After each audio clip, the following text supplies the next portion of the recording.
guys, welcome back.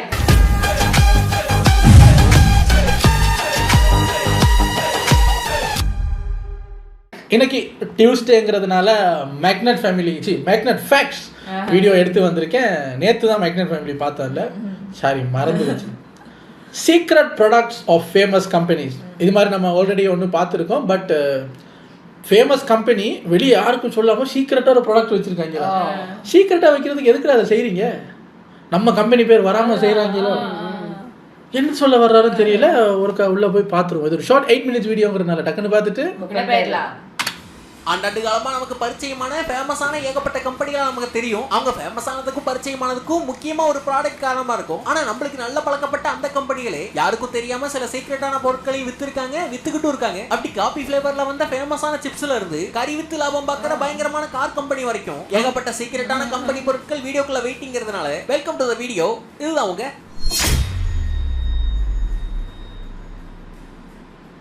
The Colgate Meals. பல்லு வளர்க்குற பேஸ்ட்லயே உப்பு, புதினா, பட்டை, கிராம்பு, லவங்கம்னு பிரியாணி மசாலால இருக்க எல்லா மேட்டரையும் இறக்கி விட்ட கோல்கேட் ஒரு வாட்டி துண்டுற பொருளை இறக்குனாங்க டூத் பேஸ்ட் விட்டு. தின்னா நுர வருமா யாருக்கு தெரியும்? 1980 கோல்கேட் கம்பெனி ஃப்ரோசன் பீஃப் லசானியான்னு ஒரு ப்ராடக்ட்டை விட்டாங்க. என்னங்க ஒரு தோசை சுட்டவனுக்கு துப்பாக்கி எடுத்து சொல்றீங்க அப்படிங்கிற லாஜிக் ஏத்த மாதிரி பர்பஸையிலேயே பயங்கர ரெஃப்ரெஷிங்கான ஸ்மெல்ல கொடுக்க முடிச்ச நம்மளால ஏன் சாப்பிடுற பொருள் அதையே கொண்டு வர முடியாதுன்னு ஒரு கணக்குல தான் இந்த பீஃப் லசானியான்னு ஒரு புது ப்ராடக்ட்டை லான்ச் பண்ணாங்க. ப்ராடக்ட்டை லான்ச் பண்ண வரைக்கும் பரவாயில்ல, ஆனா அவங்க பேர்லயே லான்ச் பண்ணதுதான் பிரளயமாச்சு. கோல்கேட்னு கேட்டாலே எல்லாருக்கும் டூத் பேஸ்ட் தான் ஞாபகம் வந்தது. யாருக்கும் அப்படியே சுட சுட தட்டுல வச்சு சாப்பிடுற மாதிரியான ஐடியாலாம் வரல. அது கஸ்டமர்களுக்கே ரொம்ப அந்நியமாப்பட்டதுனால அதை ட்ரை பண்ணலான்னு வாங்கினாங்களே தவிர ஏகப்பட்ட பேர் வாங்காமே தவிர்த்துட்டாங்க. இதனாலேயே மார்க்கெட்ல இருந்து கொஞ்ச நாள்லயே தடை இல்லாம காணா போச்சு. இதெல்லாம் யாரா உன்கிட்ட கேட்டா? The Apple Console. நம்ம எல்லாருக்கும் பிளே ஸ்டேஷன் தெரியும், கேமிங் பிரியர்களுக்கு நிட்டெண்டோனா என்னன்னு தெரியும். ஆனா இந்த பிளே ஸ்டேஷன் நிட்டெண்டோக்கு போட்டியா ஒரு டைம்ல ஆப்பிள் இறங்குனாங்க. அது உங்களுக்கு தெரியுமா? என்ன சொன்னா? அது 1990கள் காலகட்டம். வீடியோ கேம்ஸ் மேல மக்களுக்கு பயங்கரமான ஈர்ப்பு இருந்தப்போ, வீடியோ கேம்ஸுக்கு $1 மில்லியன் மார்க்கெட் இருந்தப்போ பந்தயத்துக்கு நான் ரெடி அப்படின்னு பழம் என்ட்ரி கொடுக்கணும்னு பலமா முயற்சி பண்ணாங்க. அதுக்காக பேண்டாய் கம்பெனியோட சேர்ந்து 1996ல ஆப்பிள் பிப்பின்ங்கிற பேர்ல ஒரு கன்சோல் உருவாக்குனாங்க.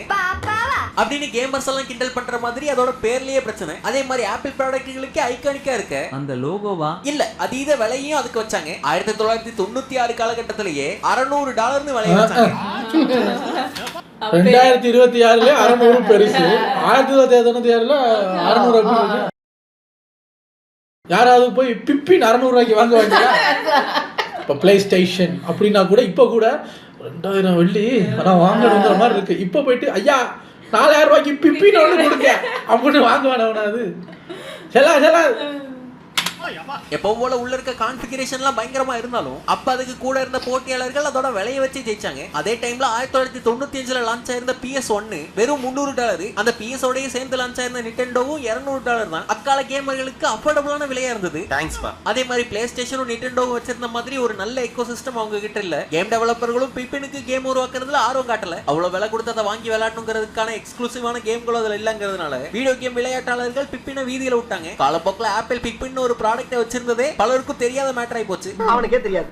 The Musical Razor பாட்டு கேட்கிற ஸ்பீக்கர்களுக்கு பேர் போன JBL கம்பெனி எல்லாருக்கும் தெரிஞ்சிருக்கும். பல ஆண்டுகளா பல ஆண்களோட முகத்துல இருக்க முற்களை கொய்துகிட்டு இருக்க இந்த ஜில்லட் பிராண்ட பத்தி எல்லாருக்கும் தெரியும். ஆனா இசை இறைச்சலையும் தாடி சரச்சலையும் ஒன்னா சேர்த்தா ரெண்டும் ஒண்ணு சேரவே முடியாதுன்ற சேர்ந்துட்டாங்க பாய். 2019ல இந்த ரெண்டு கம்பெனியும் சேர்ந்து ஒரு வினோதமான ப்ராடக்ட்டுக்கான ஐடியாவை கொண்டு வந்தாங்க. அந்த ஷேவிங் பண்ற ரேசர்லயே ஒரு சின்ன ஸ்பீக்கரை வச்சு பாட்டு கேட்டுக்கிட்டே சரிங்கன்னு அந்த கான்செப்டை வெளிவிட்டாங்க.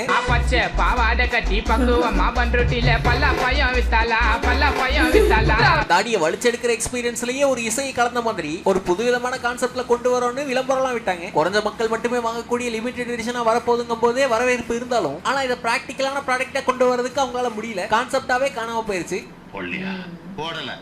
The KFC Protect. அதான் ஸ்பீக்கருக்குள்ள தண்ணி போயிருச்சுன்னா அந்த முடியோட அந்த சின்ன சின்ன முடியெல்லாம் அதுக்குள்ள போயிருச்சுன்னா இனி அந்த பாட்டை கேட்டு ஆடி ஆடி கண்ணத்தை வட்டி யோசிச்சு பாருங்க. பயம் அவித்தாலா அவித்தாலான்னு பார்த்தா இங்கெல்லாம் ரத்தம் வருது. சார் இதெல்லாம் செல்ல முடியாது. கழுத்து விஷயத்துல போய் விளையாண்டுட்டு இருக்காரு.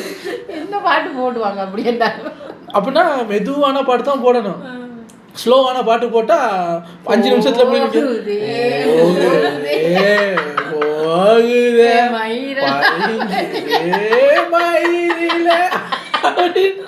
அரை மணி நேரம் இதெல்லாம் சரி வராது. இப்போ யோசிச்சு பாருங்க, ஹாரிஸ் ஜெயராஜோட ஃபேன்ஸ் நாங்கள் அப்படின்னு வரும்போது ஹாரிஸ் ஜெயராஜோட பாட்டுக்கு நடுவில் இந்த கிட்டார் வயலின் எல்லாம் சூப்பராக இருக்கும், நமக்கே அதை சேர்ந்து வாசிக்கணும் போல தோணும். இப்போ ஒரு ஒரு அந்த பச்சை கிளி முத்துச்சாரம் பாட்டு ஒன்று கேட்குறேன் நான். இப்படி போகும்போது வருது, நானும் அறுத்துட்டு செத்து போயிட்டேன்னா என் குடும்பத்தை யாரும் பார்த்துக்கிறது? நீ பார்த்துக்கிறா பண்ணி ஆகணும் இல்ல. எப்ப யாரும் வேலைக்கு வாசிப்பான்னு சொல்ல முடியாது. நல்லா இருக்கு உண்மைதான். பாட்டு கேட்க ஆமா ஆமா, அந்த கை வந்து அந்த பீட்டுக்கு ஏத்த மாதிரி ஆடுமுங்க.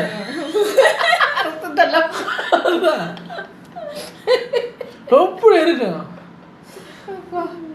இது தப்பு.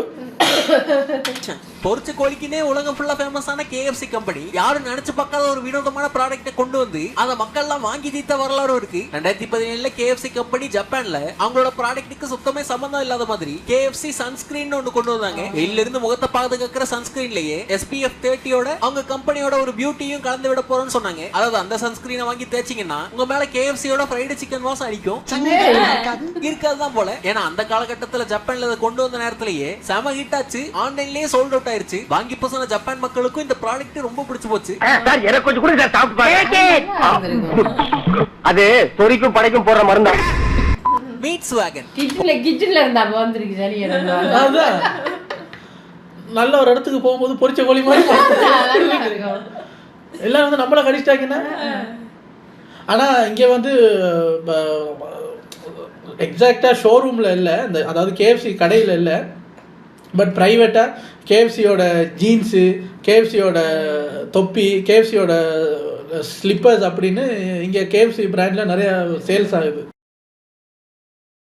அவங்களோட கார்கள் தான் குட்டி மீச கார்கள் ஆட்சி காலத்துல இருந்தே ஜெர்மனியில உருவாக்கப்படுற இந்த Volkswagen கார் உலகம் முழுக்க அவங்களோட மார்க்கெட்டை கார்ல தான் பிடிச்சி வச்சிருக்காங்கன்னு நினைச்சீங்கன்னா அது மட்டும் கிடையாது. நம்மள பலருக்கும் தெரியாத Volkswagenோட இன்னொரு சீக்ரெட்டான ப்ராடக்ட் தான் அவங்க விற்கிற இந்த சாசேஜும் ஹாட் சாஸும். நீங்கள் கேட்டது கரெக்ட் தான். ஹாட் டாக் நடுவில் வைக்கிற அந்த கறியை Volkswagen சக்சஸ்ஃபுல்லா எடுத்துக்கிட்டு இருக்காங்க பல ஆண்டுகளா. அதாவது 1973 காலகட்டத்துல அவங்க ஃபேக்டரியில ஒர்க் பண்ற மக்கள் கேண்டீன்ல போய் சாப்பிடுறதுக்காகவே அவங்களே ஒரு சாசேஜ் பிராண்டை உருவாக்குனாங்க. அதான் Volkswagen கறி வர்ஸ்ட். இதை தொடர்ந்து சாப்பிட்ட எல்லாருக்கும் ரொம்ப ரொம்ப பிடிச்சு போக மக்களுக்கு இது மேல ஒரு விருப்பம் இருக்கு தெரிஞ்ச Volkswagen கம்பெனி பொது விற்பனைக்கு கொண்டு வந்தாங்க. இத மெயின் பிசினஸ்க்கு வந்து மார்க்கெட்லயும் பயங்கர சக்சஸ். கார் வித்த கம்பெனி கறியை விற்கும் போதும் கூட்டம் அள்ளுச்சு. அதுல இருந்து சாசேஜ்களை அவங்களோட மெயின் பிசினஸ் லைன்லயே வச்சிருக்காங்க Volkswagen. ஏன் 2024 காலகட்டத்துலலாம் காரை விடவே அதிக சேல்ஸ் உங்களுக்கு கிடைச்சது இந்த கறி வர்ஸ்ட் மூலமா தான். அதனாலேயே அப்ப இருந்து ஒரு ஹாட் சாஸை லான்ச் பண்ணாங்க. அதுவும் மக்கள்கிட்ட பிக்கப் ஆச்சு. அதனால காருக்கு பேர் போன அந்த கம்பெனியை தான் கறியால செய்யப்படுற சாசேஜை எடுத்துக்கிட்டு இருக்காங்கிறது அறியாதவங்க அறிஞ்சுக்கங்க.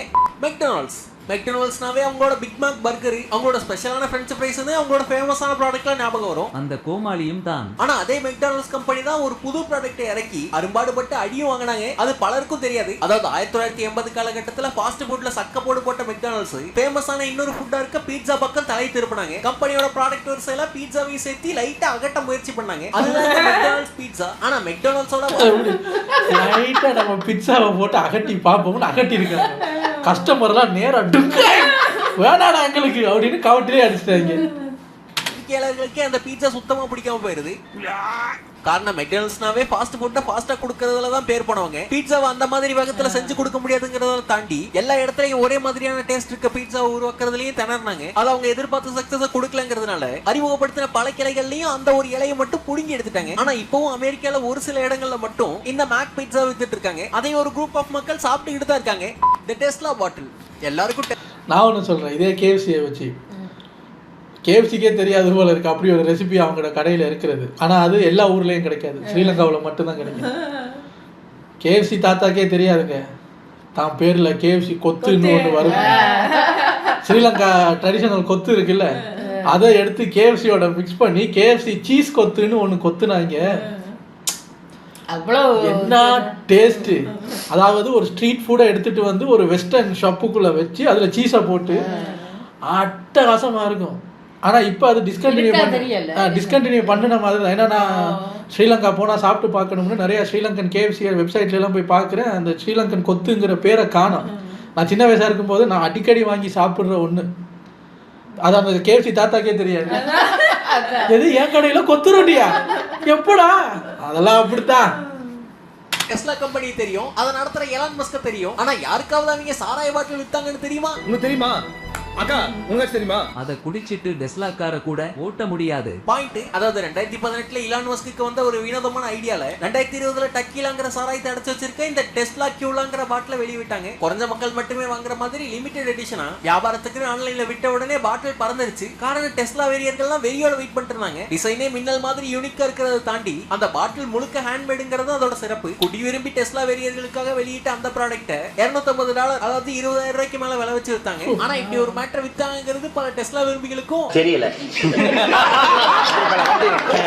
The unwanted lace. பொதுவா ஃப்ளேவரை பேஸ் பண்ணி இருக்க ஃபுட் ப்ராடக்ட் கம்பெனிகள் அடிக்கடி அவங்களோட ரேஞ்ச் அதிகப்படுத்தி பார்க்கிறதுக்காக புது ஃப்ளேவர்களை ட்ரை பண்ணி பார்ப்பாங்க. அப்படி ட்ரை பண்றத பயங்கர விளம்பரப்படுத்தியும் பார்ப்பாங்க. ஆனா அதே லைன்ல வர லேஸ் கம்பெனி புது ஃப்ளேவர்ல ஒரு ப்ராடக்ட்டை விட்டு அதை சத்தமே இல்லாம மார்க்கெட்ல இருந்து சைலண்டா ரிமூவ் பண்ணிட்டாங்க. அதாவது 2014 புது ஃப்ளேவர்களை கொண்டு வரணுங்கிற கியூரியாசிட்டியோட டூவர்ஸ் ஃப்ளேவர்னு ஒரு கான்டெஸ்ட் நடத்துறாங்க லேஸ் கம்பெனி. அதுல வினோதமான சில ஃப்ளேவர்களை கொடுத்து அதுல மக்கள் எதை தேர்ந்தெடுக்கிறாங்களோ அதை கொண்டு வரது தான் போட்டி. அதன்படி அவங்க கொண்டு வந்த ப்ராடக்ட் தான் லேஸ் சிப்ஸ் கேப்பிச்சினோ ஃப்ளேவர்ல. அதேதான் கப்பல ஊத்தி குடிக்கிறத சிப்ஸ்ல போட்டு காபி ஃப்ளேவர்ல ஒரு சிப்ஸ கொண்டு வந்தாங்க. அது கொஞ்ச நாளைக்கு மட்டும் மார்க்கெட்ல வெளிவிட்டு பார்க்க வாங்கி தின்ன எல்லாரோட மூஞ்சிலையும் வாட்டம். இந்த விபரீத முயற்சி எல்லாம் மறுபடியும் எடுக்காதீங்கன்னு லேஸ் ஃபேன்ஸே காட்டும். பெறவென்ன சத்தமே இல்லாம சில மாதங்களே அதை உருவிட்டாங்க மார்க்கெட்ல இருந்து. வரட்டி ஃப்ளேவர்ல ஊற்றுந்தா வெற்றி அடைஞ்சு. வரட்டி ஃப்ளேவர் தி சீக்ரெட் மேகி. இந்த டெஸ்ட்டுக்கு விட்டுட்டு அப்புறம் தூக்குனதுல மலேசியாவில் நான் வந்த புதுசில் பார்த்துருக்கேன். இந்த சிப்ஸ் இருக்குல்ல, அதுவும் கேஎஃப்சியும் சேர்ந்து ஒன்று பண்ணாங்க. இந்த கேஎஃப்சியோட கோழியோட அந்த ஸ்மெல் டேஸ்ட் எல்லாம் அந்த சிப்ஸில் வர்ற மாதிரி நான் கூட நல்லா இருக்கும்னு நினச்சேன். ஆனால் ப்ரைஸ் கொஞ்சம் ஜாஸ்தி. அதுக்கு ஒரு சின்ன பேக்கெட் வந்து ரொம்ப 20 ரிங்கெட்டோ இன்னும் அப்பயே விற்றாங்க. பட் டக்குன்னு அது மார்க்கெட்ல இருந்து போயிருச்சு. கோழின்னா அதை எடுத்து கடிக்கிறது தான்.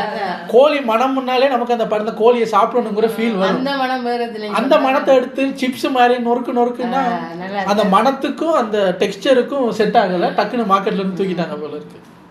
நூடுல்ஸ் வாங்கனோட கடைக்கு போற பல இந்தியர்களோட கடலை பளிச்சுன்னு படுற பழக்கப்பட்ட ஒரு பிராண்ட் தான் இந்த மேகி. ஆனா பலருக்கும் தெரியாத சீக்ரெட்டான ஃப்ளேவர்களை இவங்க இந்தியாவுக்கு தகுந்த மாதிரி இறக்குனாங்க ஒரு டைம்ல. அதாவது 2015 உடலுக்கு தீங்கு விளைவிக்கிற சப்ஸ்டன்ஸ் கலக்குறாங்கன்னு மேகியை பேன் பண்ணி விட அதே 2015 ரீலான்ச் ஆனாங்க மேகி. வந்தவங்க இந்தியர்களுக்காகவே சில ஃப்ளேவர்களையும் எடுத்துட்டு வந்தாங்க. அதுல அம்ரித்சாரி அச்சாரிங்கிற பேர்ல ஊர்கா ஃப்ளேவரை பேஸ் பண்ண ஒன்னையும், பெங்காலி ஜால்ங்கிற பேர்ல பெங்கால் மக்களுக்கு பிடிச்ச மாதிரி 5 மசாலாக்களை கலந்த ஃப்ளேவர்லையும், மும்பையா சட்டாக்கிங்கிற பேர்ல மும்பை சாட் மசாலாவை பேஸ் பண்ணி ஒன்னும், சூப்பர் சென்னைங்கிற ஃப்ளேவர் தமிழ்நாடு பேஸ் பண்ண ஒரு ஃப்ளேவரையும் கொஞ்ச நாளைக்கு மட்டுமே மார்க்கெட்ல இருக்க லிமிடெட் எடிஷன் மாதிரி விட்டாங்க. அது மேகி வெறியர்களுக்கு கூட தெரியாத ஒரு சீக்ரெட்டான ப்ராடக்ட்டாவும் இருந்தது. இந்த ஃப்ளேவர்ல ஏதோ ஒன்று நீங்க ட்ரை பண்ணியிருந்தீங்கன்னா அது எப்படி இருந்ததுன்னு கமெண்ட்ல சொல்லுங்க. இந்த வீடியோ இதோட முடியுது. இந்த வீடியோல இருந்து ஃபேமஸான கம்பெனிகளோட சில சீக்ரெட்டான ப்ராடக்ட்களை பத்தி நீங்க தெரிஞ்சிருப்பீங்க அப்படின்னு நம்புறேன். முடிஞ்சா கண்டுபிடிங்க. இது ஒரு ஃபேமஸான பாட்டுங்க.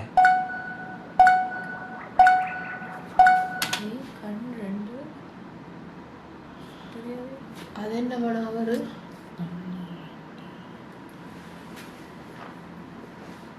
கண்டுகொண்டேனா இல்லையே.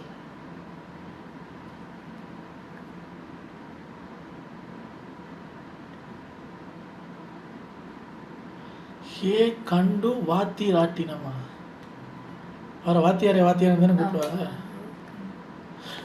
கண்ணு ரெண்டு ரங்க ராட்டினம். அவரோட பேரு ரங்க வாத்தியார். கண்ணு ரெண்டு ரங்கராட்டினா, கண்ணு ரெண்டு ரங்கராட்டினா, கண்ணு ரெண்டு ரங்கராட்டினா. என் பேரு ராகி. பாட்ட முடிக்க பாடுறதுக்கு பாடுன என்ன கைய பிடிச்சி என்னடா விட்டு பாருயா பேரு ராக்கி. பேசாம இரு, பாட்டு தெரியலன்னா பேசாம இரு. இவன மாதிரி அப்படி ஒரு மாதிரி உட்காந்துரு 3 தடவை ஹேன்னா அப்புறம் உட்காந்துட்டு இவர் வந்து என்னை நிறுத்தி கண்ணு ரெண்டுனா விட்டு பாருயா பேரு ராக்கி.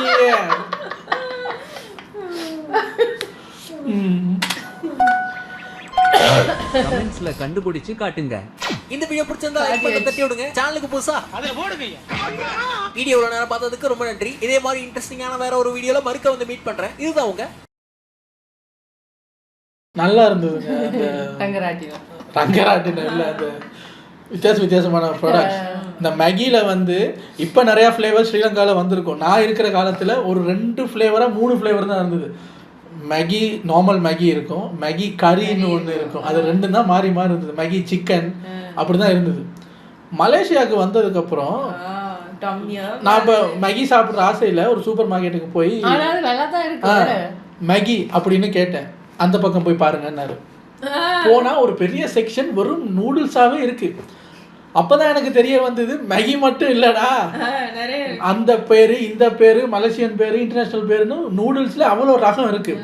சரி நமக்கு மேகி தானே நம்ம சாப்பிட்டு பழகிருக்கோம், மேகி எடுப்போம்னு மேகி செக்ஷனுக்கு வந்து நின்னான். மேகி, மேகி கறி, Maggi me Coorg, Maggi டொம்யம், Maggi அது மேகி இதுன்னு கலர் கலரா பச்சை சிவப்பு பர்பிள் கலர்லாம் இருக்கு. இதில் எதை திங்கிறது எது எப்படி இருக்குமுன்னே தெரியாது அப்படின்ட்டு அந்த நார்மல் மேகியை மட்டும் வாங்கிட்டு போய் சாப்பிட்டோம். அவ்வளவு ஃப்ளேவர்ஸ் நான் மலேசியாவில் தான் பார்த்துருக்கேன். ஒரு கிட்கேட்டாக இருக்கட்டும், ஒரு பிரிங்கிள்ஸாக இருக்கட்டும், ஒரு மேகியாக இருக்கட்டும், ஃப்ளேவர்ஸ் என்னடா இவ்வளவு ஃப்ளேவராடா அப்படிங்கிறது. அவ்வளவு இது வந்து நான் மலேசியாவில் தான் பார்த்துருக்கேன். இப்போ இத்தனை வருஷம் கழிச்சு ஸ்ரீலங்காவுக்கு போனாதான் இங்கேயும் எவ்வளோ ஃப்ளேவர் இருக்குது தெரியுமா. இப்போ வந்திருக்கணும், கண்டிப்பாக வந்திருக்கணும். ஆனால் அது இருக்குது. இதே மாதிரி இன்னொரு கம்பெனி இருக்குது. அந்த கம்பெனி கிட்டத்தட்ட ஒரு ஒரு ஒரு புதுசுன்னு சொல்ல முடியாது, இப்போ தான் ஸ்டார்ட் பண்ண ஒரு 5 year old கம்பெனி. அந்த கம்பெனியும் ஒரு சீக்ரெட் ப்ராடக்ட் வச்சுருக்கு, ரம்ஸ்டிக் ஃபேமிலி vlogs. அது பல பேருக்கு தெரியாது. தெரிஞ்சவங்க எல்லாரும் நல்லா இருக்குன்றாங்க. தெரியாதவங்க யாராவது அந்த கம்பெனி ப்ராடக்ட்டை போய் பார்க்கணும். சீக்ரெட்டாக வச்சுருக்காங்க அவங்க, யாருக்கும் தெரியாமல் ஒளிச்சு வச்சுருக்காங்க. நீங்கள் அதை போய் எப்படியாவது தேடி கண்டுபிடிச்சி பார்த்துட்டிங்கன்னா அவங்க தோத்துருவாங்க. ஸோ நீங்கள் ஜெயிக்கணுங்கிறது என்னுடைய ஆசை. அவங்கள தோக்கடிங்க சார். தேடி கண்டுபிடிச்சி அவங்க சேனல் டிஸ்கிரிப்ஷனில் எங்கேயும் லிங்க் ஒழிச்சு வச்சுருக்காங்க. இதாக அதை கிளிக் பண்ணி போய் நீங்கள் சப்ஸ்கிரைப் பண்ணிட்டீங்கன்னு வைங்களேன், நீங்கள் அவங்க தோத்துருவாங்க, நீங்கள் ஜெயிச்சிருவீங்க. சும்மா பண்ணி பாருங்கள், அவங்கள வெறுப்பேற்றி பார்ப்போம். வீடியோ நல்லா இருந்தது. உங்களை அடுத்த வீடியோவில் வந்து சந்திக்கிறேன். Take care.